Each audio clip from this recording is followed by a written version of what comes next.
This episode is brought to you by the Denver Art Museum. Immerse yourself in the stars we do not see, Australian Indigenous art, the largest display of Australian Indigenous art ever presented in North America, now on view at the Denver Art Museum. This exhibition offers a captivating, multi-layered experience featuring 130 works by 142 artists, drawn exclusively from the National Gallery of Victoria's world-leading collection. These works will introduce you to the art, resilience, and depth of the world's oldest continuous living culture. On view now through July 26th. Visit denverartmuseum.org to purchase tickets. This episode is brought to you by TaskRabbit. Denverites know how to work hard and play hard, but you don't have to do it all yourself. TaskRabbit has been helping Mile High City residents for over a decade with everything from furniture assembly to minor home repairs. Don't let that to-do list ruin your weekend. Use the TaskRabbit app to describe what you need and find a skilled tasker in your neighborhood who can take it off your plate. And TaskRabbit offers transparent pricing. You'll see the hourly rate up front, which includes the tasker's rate and the service fee, so there's no surprises at checkout. Download the TaskRabbit app or visit taskrabbit.com today to get those home to-dos crossed off.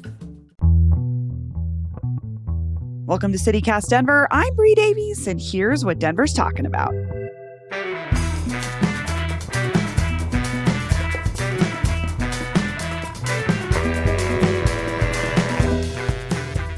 Little Man Ice Cream is ready for the big time. The popular Denver chain announced it will soon be shipping its famed flavors, think Salty-O, Space Junkie, and Banana Pudding, nationwide, which got us thinking about what culinary treats Colorado is already famous for.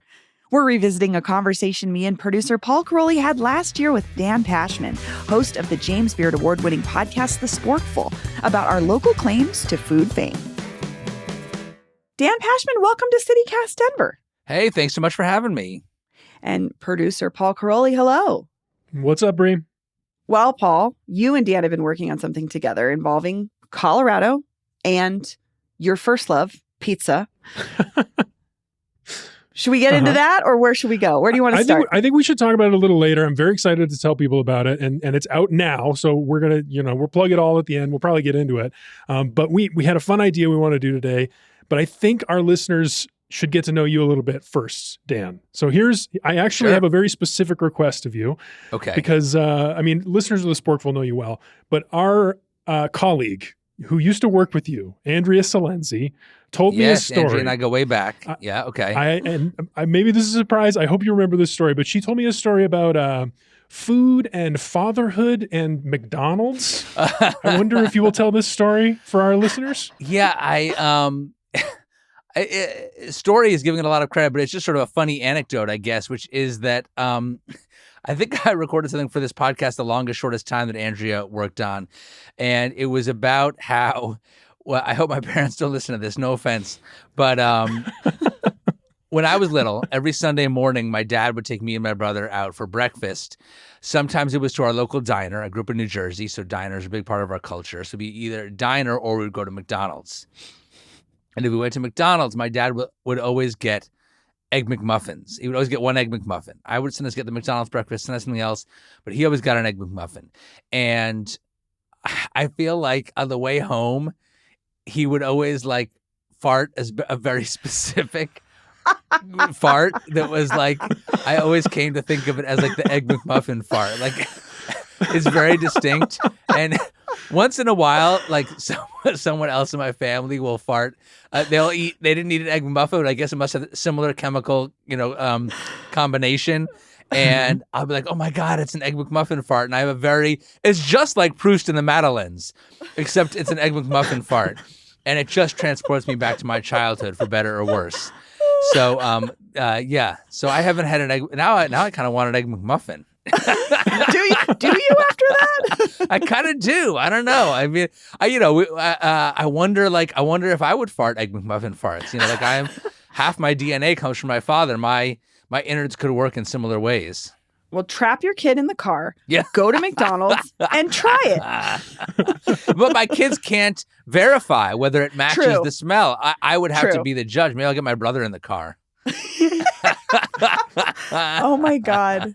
I'm relating. Listeners, I'm relating to this Go on so on. many levels. Just I have Oh, a 100%. 4-year-old who's obsessed with farts and McDonald's. And yes, just now I'm transported back to childhood of certain smells. This is wild. All right. You're probably making your own memories Thank you, with Dan. him right now. Oh, You're all welcome. the time. Yeah. Well, enjoy your Well, next anyway, egg this is McMuffin, the Brie. whole this is the whole Sporkful idea. Talk about food to learn more about people. This is a Yes. perfect example. But our premise today is to sort of play on this episode that you and I have been working on, Dan, where we talked about Colorado style pizza and Bojo's. That's right. This has been my obsession for a long time. The episode that we made for the Sporkful is all about this, and it's kind of me making my case to you, to the world, that Colorado has a distinct pizza tradition, and wondering why it hasn't been recognized. But it's not Colorado's only claim to food fame. And that's what we thought we might talk about today, is some of these other famous claims. Let's do it. Bree and I have done some research. Yeah. Yeah, Bree, where do you want to start? We don't have a long list, I'll tell you. Denver and Colorado. We have a few things, but they're things that I think people really know and maybe have feelings about. So the first one I think that's most well known, maybe outside of Denver better than it is here, is the Denver omelet, which is Right. classic American diner dish. Diced ham, bell peppers, traditionally green, onions, sometimes has shredded cheese. It's an omelet. But Paul, can you give us a little bit of the backstory on where this supposedly, how it came from us here in Denver? Absolutely. This one I think we have a good claim for, although the origins specifically are a little bit murky. There is a plaque in downtown Denver that says that a pioneer woman used chopped ham, green peppers, and onions to mask the taste of rotten eggs, like kind of harkening back to pioneer days, Yeah, which I think is a story. Feels like a chuck wagon meal. Okay. Right. Yeah. But I think that's been I love that Go she on. gave up on the possibility of like not eating rotten eggs. Like that wasn't the Hey. option. I'm gonna eat these eggs. Yeah, we're You gonna got eat these 'em. rotten eggs. We just want them to taste a little less bad. But then perhaps a more true story from Adrian Miller, local food historian, very well respected. Yeah, I know He did some Adrian. research. Great He's the writer. best. In the Denver Post, he's quoted as saying the Denver omelet originated from a dish concocted by Chinese immigrants who worked on the railroads out west. Egg foo young, a mix of beaten eggs, minced ham, and various vegetables, was popular among the American Chinese community. Rail workers likely put the dish on bread to carry it with them. That sounds a little more. The other one is like mythical Wild West, and this one's like, do you want to know what the Wild West was actually like? Right. Yeah, Here's right. the real people that made it work. That's Mhm. that is fascinating to me. I love that, and it makes a lot of sense to me. And it's also like quick aside, like we did a whole episode on the Sporkful. It was partly about this question. It was sort of whatever. It's a long story about how the ways that different immigrant groups' foods assimilate into quote unquote American food culture, and why some immigrant groups' foods become accepted as American much faster than others. And it's not necessarily about how long the immigrant groups have been here. It's more like European foods become American, like pizza and hamburgers, whereas foods from other parts of the world are still viewed as foreign. And one of the examples that this guy I talked to was specifically Chinese food, because Chinese immigrants have been in America for a very long time, as you say. And one of the points that this guy made, what's the one food you think of at 4th of July? Like the American Independence Day, what's the food you think of? Hot dogs. Hot dogs, Apple right. pie? Hot Oh, dogs hot come, dog, sure. they're sausage, they come from Germany.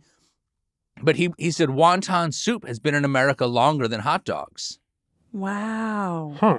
But I never obviously, would have thought that. we don't eat wonton soup on the 4th of July. I mean, it might be a little hot for soup, in fairness. But the point is that, like, so the idea of this thing that we think of as probably like a very quintessentially like cowboy Americana food actually came from Chinese immigrants, I think is like a larger commentary on American food culture.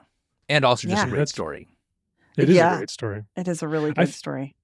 I feel like the issue with the Denver omelet claim to fame, Bree, is that I don't know. This is really for you. Like, do we even want to claim it? Is it I good? mean, I gotta say, I haven't seen one of these on a menu in a diner in a long time, and it's not something I would order, and it's not something like my dad or my uncle would order. The thing that you're like, ugh, gross. My dad always orders liver and onions or something, but it doesn't even strike me as that. I don't. No, don't. I mean, I love. I don't know. I just don't like a lot of stuff in my eggs, so I'm not the right person for this. But I might like the original version that you've described, maybe in a different way, like the way that the Chinese immigrants brought it versus the diner version. I don't know. Yeah, that sounds interesting. If there was some enterprising young chef in Denver who wanted to do a twist on the Denver omelet that maybe bring some of that Chinese character or Chinese elements back into it, that sounds like something I would order. Totally. Otherwise, For sure. I can also, I can imagine I could also imagine like a super upscale, hilariously fancy version where they have some sort of like artisanal heritage acorn-fed pork and like an egg souffle or something with like some sort of fancy peppers. Like that would also be really fun. I mean, elevated omelet. Yeah, right. I mean, that's not really my style, but it would be funny. Well, Dan, what do you think? Should Colorado be making this? Should we be claiming this meal? I think so. I mean, Brie, you started off saying that like you don't have a whole lot of distinct food things. So like this may be your best known, the Denver omelet. And like, I love an omelet. And my two favorite omelets, when I'm in a diner, I always choose between a ham and cheese omelet or a mushroom and cheese omelet. And so I know a Denver omelet is very similar to, one of my favorites. And typically my technique is that I'll take, especially if I'm feeling ambitious, I'll take the omelet. I'll get a toasted English muffin on the side, and then I order a second toasted English muffin, and I'll take the omelet, cut it in half. I may even, if I'm feeling really ambitious, flip it inside out, so the cheese is now on the outside, and I'll put the cheese side down into the English muffin because that helps to fuse everything together, and it puts the cheese closer to your tongue to accentuate cheesy goodness. And then I may put the hash browns in there too, and I make this sandwich with half an omelet and hash browns on an English muffin, and I make two of those. And that's a breakfast that's going to keep you satisfied when you're out on the ranch or in New Jersey. It sounds like you just invented a really cool version of the McDonald's McMuffin. To me, but my invention results in better farts, Brie. Yeah. The hash brown, definitely. Yeah. I love it. All right, we've got another one. This is a much departure from the omelet. We're going to talk about Jolly Ranchers, which I know old school Denverites would definitely claim this. It was, well, do you want to tell the story, Paul, of how we got where the Jolly Rancher came from? Sure. Yeah, it's a sweet story. It's a short story. It's a couple called Dorothy and Bill Harmson who moved to Denver like mid 20th century, bought a ranch north of Denver, opened an ice cream shop in 1949, but ice cream didn't sell in the winter, so they started inventing candies. And the one that we now know as the Jolly Rancher caught on. They eventually sold to Hershey's in 1997. Wow. I bet they did and well. They had a factory here. Yeah, apparently people talk about the smell, the Jolly Rancher smell around Denver. Yes, that was a big thing. So they operated here till 2002. So a lot of folks that grew up here from, I don't know, that point on the late 50s on would talk about this smell off of Ward Road in Wheat Ridge, where you could like drive by and you could tell when they were making like the cinnamon fire sticks or the green apple or whatever the flavor was, you could smell it. And that's definitely like it's a core memory, I know, for a lot of folks that grew up here. I mean, that sounds lovely. Were people upset about the air smell? I guess like, no, especially if it was watermelon Jolly Rancher, like I would take that smell. I mean, I guess maybe if it was like years on end without a respite, it could get to be a lot, but like, I would love it if once in a while the wind blew in a certain direction and it smelled like watermelon Jolly Rancher. Yes, people definitely feel a fondness for that. And it is like, honestly, it's a memory I'm jealous people have because I don't have it. And it feels like such a cool thing. But also, Dan, you should know we are also known for a couple other smells in the air that are not great. One of them is the Purina dog food factory, which a particular neighborhood in town is known for. And then the other thing is it's a way to tell when it's going to snow.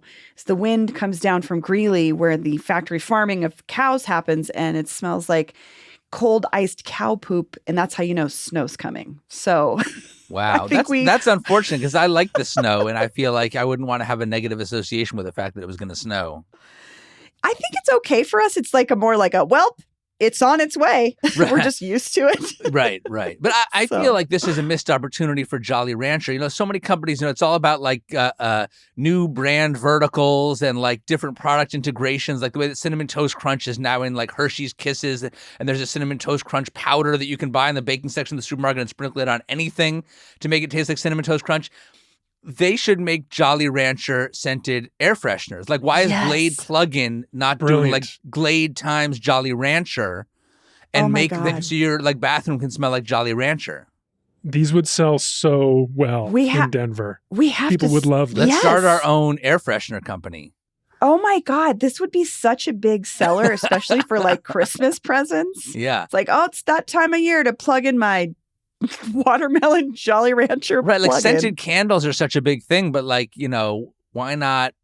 Yeah, there's Yeah. so many scented candles that basically smell like foods. Why Cinnamon not? Like, rolls and right, but yeah. why do you want to light something on? Why do you need a candle? Like, just plug it in. Just plug it in. So Dan, should we own this one? Should Colorado say yes, this is ours? Sure. How could anyone say that you shouldn't own Jolly Ranchers? That's like a very, plus I think that also people don't stop to really consider that name of the product. Like that is such a funny name. I love that it was actually invented by ranchers. Were they jolly? Yes. Do we know, Paul? Does the historical record I've indicate seen whether they were pictures. in fact They jolly? look jolly. They look jolly. pretty jolly. Okay. They did. Then Yeah. I feel like you should definitely own that. Who doesn't like a Jolly Rancher?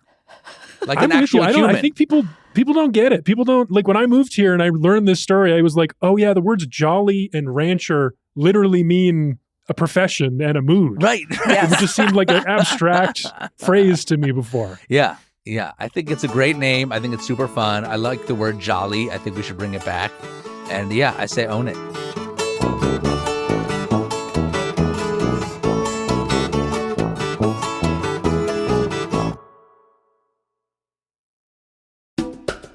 This episode is brought to you by the Choir League. Denver Choir League is a social choir for young and young at heart professionals. The Denver Choir League invites you to join them for a one-night-only performance of Rebel, Rejoice, Repeat. This will be a soul-igniting evening of song in partnership with Lonnie Norwood and the extraordinary Uniting Voices Chicago Youth Choir. The event will also feature a stellar lineup of musical talent, including brass players from the Denver Municipal Band. You'll hear stirring spirituals, freedom songs from South Africa, a beloved gospel anthem, and other musical surprises that invite everyone to lift their voices. This will be an unforgettable night that will move your heart and raise your spirits. The performance is on Friday, May 15th at the Central Presbyterian Church. Doors open at 6:15, performance is at 7, and there'll be a cash bar. Grab your tickets today at centraldenver.com/concerts. That's centraldenver.com/concerts. This episode is brought to you by MultiPass. Founded by event hosts for event hosts, MultiPass is the platform to sell tickets and memberships and build a connected local audience. When you sell tickets through MultiPass, your crowd can utilize the unique community chat feature that unlocks post RSVP. This helps attendees connect and engage with each other. How cool is that? Plus, MultiPass solves cash flow issues with same-day payouts and has revenue sharing tools built in, which automatically splits ticket revenue between producers, performers, and promoters. Use the promoter dashboard to boost attendance with built-in tools to add street teams and track performance. MultiPass also offers membership management tools to build loyalty with your own audience. Proudly based in Denver and deeply rooted in the local event and creative scene, MultiPass is designed to help everyone in the event ecosystem win, not just the platform. Learn more at multipass.com. That's multipass.com.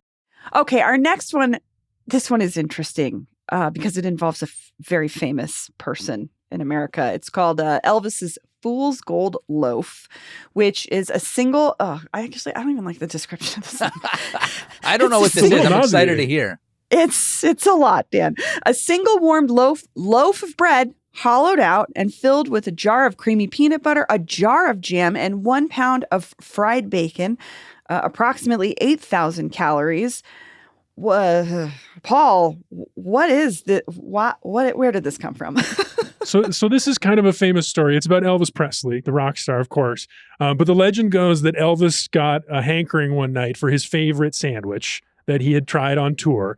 And he was in Graceland, and he got some of his friends to take their private jet to Denver, where he showed up at the Colorado Mine Company restaurant, which operated in a town called Glendale, which is inside of Denver, oddly. But he bought 22 of the sandwiches and then flew back to Graceland that night, and he ate them. Good. But it's his favorite sandwich, I guess. Lord. Well, but wait. First off, I thought that Elvis's favorite sandwich was peanut butter and bacon. I didn't know that it had jelly in it. Apparently, According to Denver lore, Okay. it has the jelly, it's the jar of jam, and it was created disputedly by this guy named Nick Anderlakis, who later served this sandwich for many years at a place called Nick's Cafe in one of our suburbs of Lakewood. But wait, until another he follow-up closed. question. The way you described it, Bree, it's like a whole loaf of bread hollowed out. Do you mean do all four exterior walls of the bread still exist and it's only like the center? It's like a jelly donut kind of? this is how I imagine it, Dan. I'll be honest with you. I've literally never seen it, nor have I ever seen anyone eat one. It's mythical, I think, to me. Okay. But that's how I imagine it. Paul, do you? No, that's what I imagine too, but I feel the same way. I can't imagine eating. It doesn't sound like a real thing. It sounds like it's gonna have. I love peanut butter and jelly. It's probably my there is Same. no time of day or situation in life when a peanut butter and jelly sandwich is not appropriate. Like it can be breakfast, lunch, or dinner, afternoon snack, late night snack, whatever. That being said, I feel like this is gonna be too much jelly, like a jar of jelly. But I also feel like this is not a sandwich. It's not a sandwich. Whether or not it's delicious, it's not a sandwich. It's like the turducken of sandwiches. I don't know. Yeah. It's very But you're saying strange. because it's not like two pieces of bread, it's a single hollowed out loaf. That Yeah, makes it not a right. sandwich? Nothing is being sandwiched. You need two discrete food items. And it also needs to be something. I mean, I guess you could pick this up with your hands, but it feels like that would be difficult. Like a sandwich has to be handheld because, this sort of apocryphal story that the Earl of Sandwich was either like too busy because he had a gambling problem or was running the Navy. I think it's one of those. So he had didn't have time to sit down and eat with a fork and knife. So he just took his hunk of meat and put it between two pieces of bread, and the sandwich was born. So to me, one of the fundamental definitions of a sandwich is that you have to be able to pick it up and eat it with your hands. And I don't know this giant hollowed out loaf. Huh. If anything, it's more like a donut. It's more like a jelly donut, like a baked donut than it is a a massive sandwich. donut. Yeah. I feel like a counterpoint might be that the Earl of Sandwich sounds like a guy that might have really gotten along with Elvis. Might have really enjoyed that plane flight. Yeah, that could be.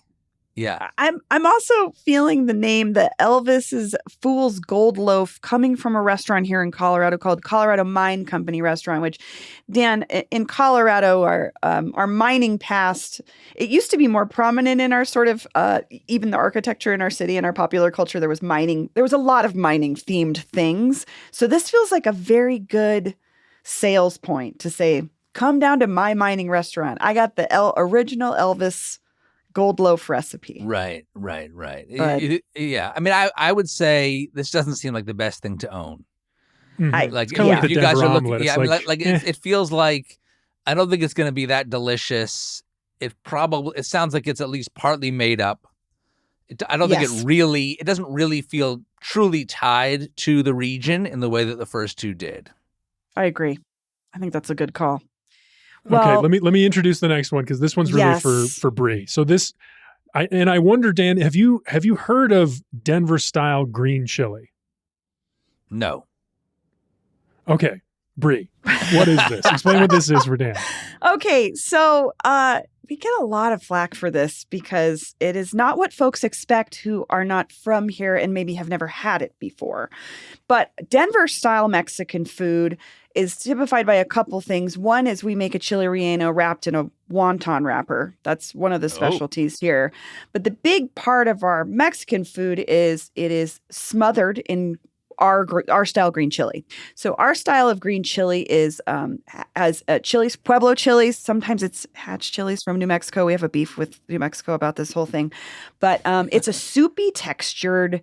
It's like you can either order it as soup or you can get other things smothered in it. Usually a smothered burrito. It's pork based and it's spicy, but a lot of folks don't know that they're not getting like a salsa style chili, or it's a surprise sometimes. But they don't know that they're not getting a salsa style chili, even though it's called green chili. yes, it's like green chili soup, but we would never say that. You can order it that way. I would say that chili is a stew.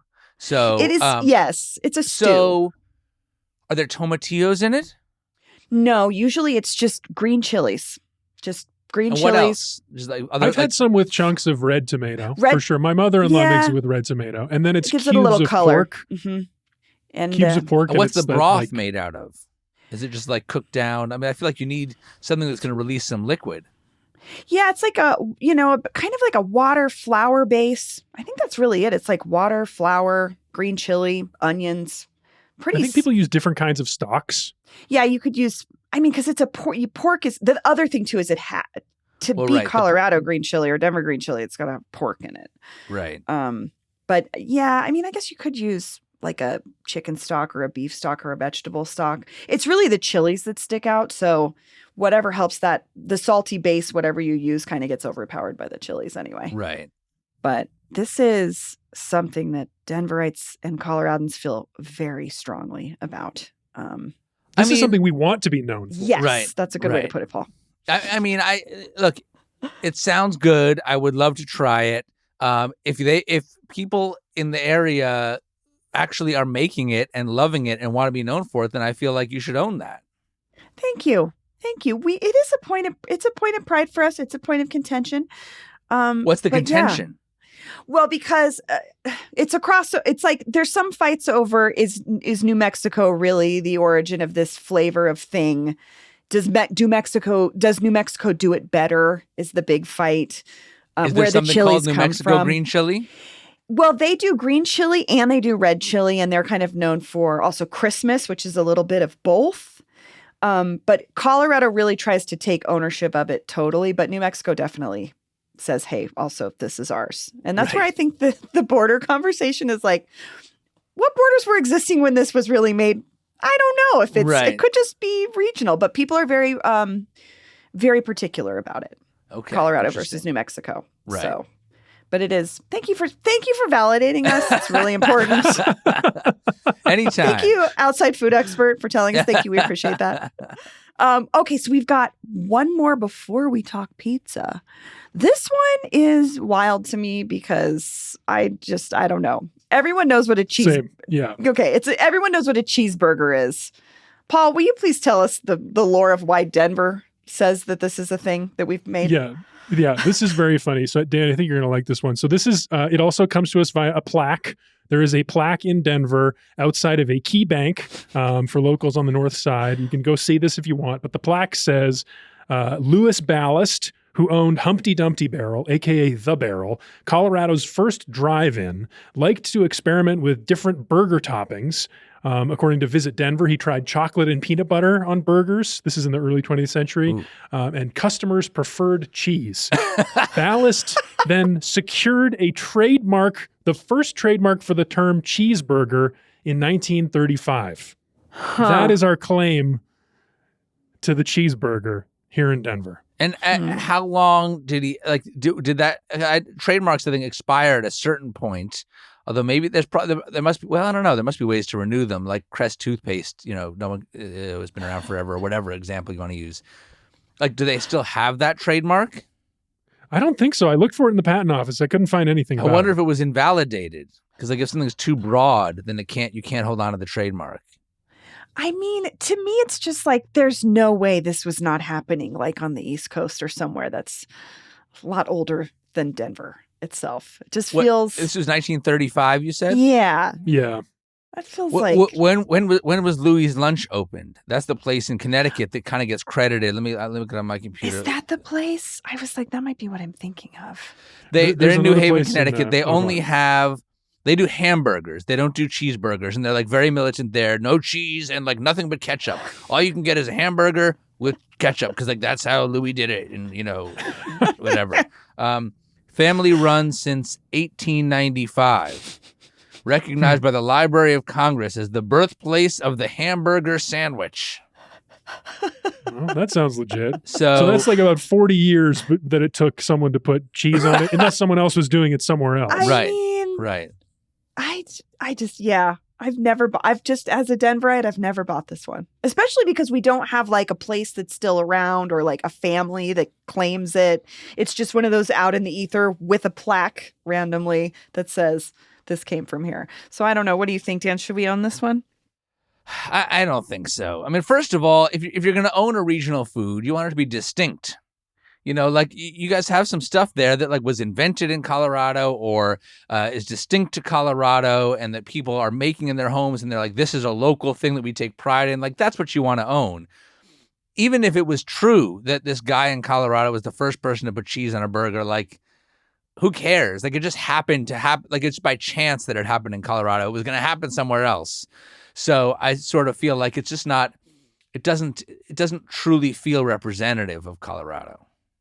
I think if we were to own one of these, we have one in Colorado, not in Denver proper, but in Pueblo, Colorado. We have the Slopper, which is an open-faced cheeseburger with green chili all over it and diced onions. And Pueblo feels very strongly about that. And I think if we're going to own any type of burger, it's going to be the Slopper. I think that's right.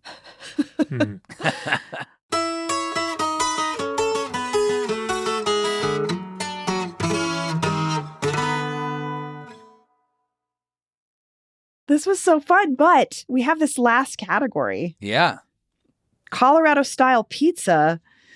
Paul, do you want to this is the intro to something else, something much bigger that you and Dan have been working on. Yeah, so this section of the podcast is a plug for another podcast. Go check out The Sporkful, subscribe to it. It's a fantastic show. It's been such a joy working with you, Dan, and the whole team on this. I'm so proud of this work and actually finally getting to the end of this quest that has taken so long and so much of my life and life force.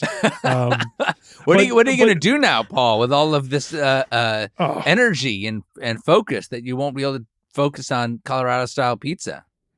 Boy, I don't know. I mean, CityCast listeners know I've always got the next thing cooking. I've got a million irons in the fire. Yeah, people I'm working on. So who knows? Right. But to just I guess like a very short version, because I think people should listen to the episode, is people already know Bojo's serves this very distinctive style of pizza. They call it Colorado style pizza.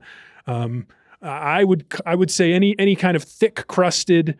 So this is rolled, braided, or crimped cornicione. This was a heated discussion in the editorial meeting. How do we actually describe the Bojo's pizza? Is it crimped? Is it rolled?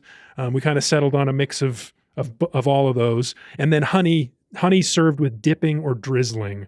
The origins of Bojo's in the 70s. And then, I don't know, the story is so fascinating, but I guess I kind of wanted to just talk to you, Dan, about like, what was interesting about this to you? Why did you want to talk about this? Yeah, no, look, it's been a blast working with you, Paul, and I'm super excited for people to hear this episode. Even if you are, you spent your whole life in Colorado, I think that you're going to learn a lot and get have a whole new perspective on this food. I mean, you came to us and you were like, there's this thing called Colorado style pizza, which first of all, I had never heard of.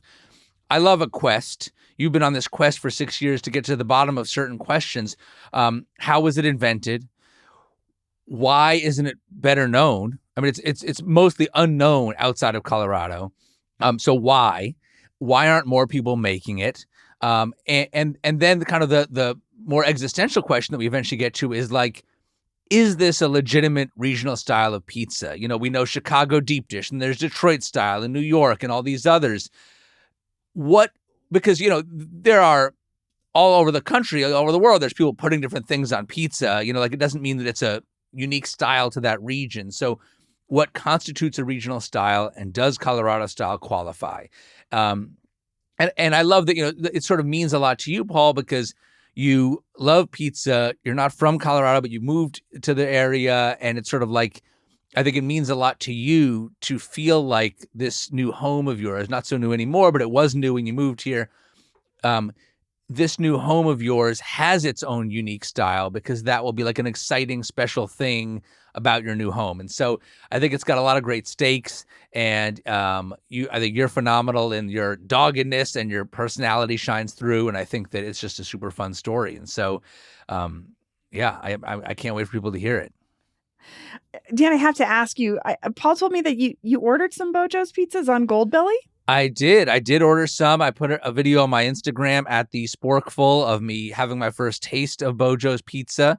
I even paid extra. This. I'm dying to hear it. Yeah, I even paid extra to have them send their honey, because I wanted to have an authentic, experience, because they claim they're using local bees or whatever to make the honey. So I paid an extra $28 to get a squeeze bottle of Bojo's honey. Oh my God. And so I tasted it. I shared it with my family. I made a video of it. So yeah. What did you think? I mean, I haven't met many pizzas that I didn't like. And so I liked it. And I thought that the pizza itself, I think that my reaction was that it reminded me of bowling alley pizza. Okay. Which is sort of like a lot of cheese, very salty. I liked the crust. Like the crust was more like bread. It wasn't really like pizza crust, but I love fresh bread. And I like that it was crusty on the outside and you put honey on bread and it's like always going to be good. Kind of reminds me, like I'm Jewish and on Rosh Hashanah, the Jewish New Year, it's customary to put honey on your challah. So honey, anytime you're putting honey on bread, it always reminds me of that. So I thought it was very delicious. I would not order it. It wasn't good enough that I would order it shipped to my house again. But if I was in Colorado, I'd probably be like, oh, yeah, sure. When in Rome. That's fair. That's fair. I mean, I think it's a lot to think about ordering something special unless you like really have an investment in it. So. I also I know that for some people, like they want the pizza with they have Colorado style pizza at Bojo's with a lot of toppings on it. Paul, you had kind of encouraged me to do that. But first of all, in general, I don't like a pizza with a lot of toppings. Meat and vegetables release water and fat when you heat them, and they tend to make the crust soggy. But also, I just feel like anytime I'm at a pizzeria of any kind for the first time, I'm always going to try the cheese or margarita pizza because it's just like, if you're going to be a great pizzeria, you have to be able to do that well. It's like you go to a bakery, like, show me your chocolate chip cookie.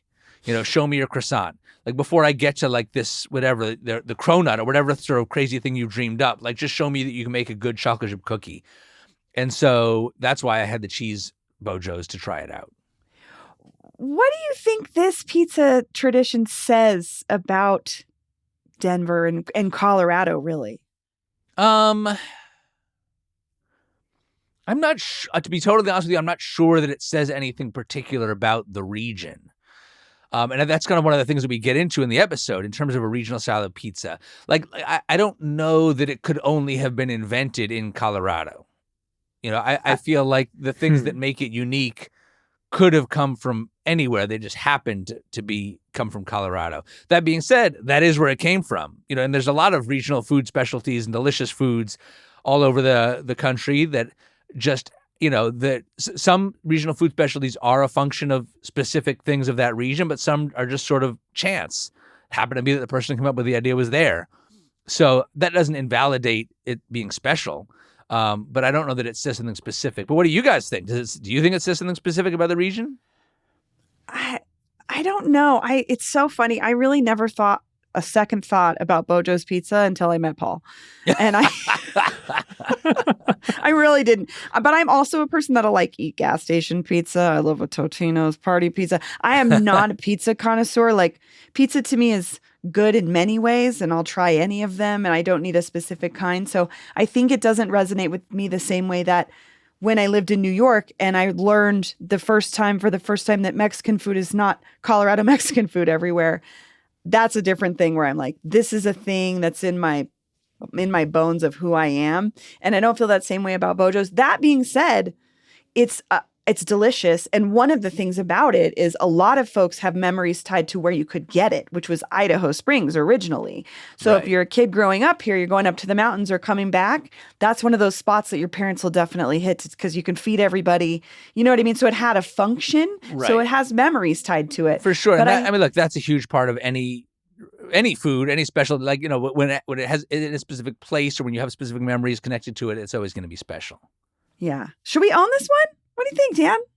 Is this Colorado? Well, this is, I think you got to listen to the episode. Yeah, this is going to be a cheese here, Bree. Listen to the episode of The Sporkful, because I don't think that's such a simple question. There's a lot to be revealed. There's a lot in Paul's quest. And so I think that before anyone answers that question, you got to listen to this episode of The Sporkful. I love it. Well, we'll have a link in the show notes. I'm also going to go watch your Instagram video now. I'm so curious. Yeah, do it. Dan, Paul, thanks for joining me. This was really fun. Thanks, Bree. Thanks, Dan. See you all next time. That's all for today here on CityCast Denver. If you enjoyed this show, why not take a minute to tell Little Man Ice Cream founder Paul Tamburello about us? Rate the show wherever you get your podcasts, follow us on Instagram and TikTok, and subscribe to our morning newsletter at denver.citycast.fm. We'll be back tomorrow morning with more news from around the city. See ya.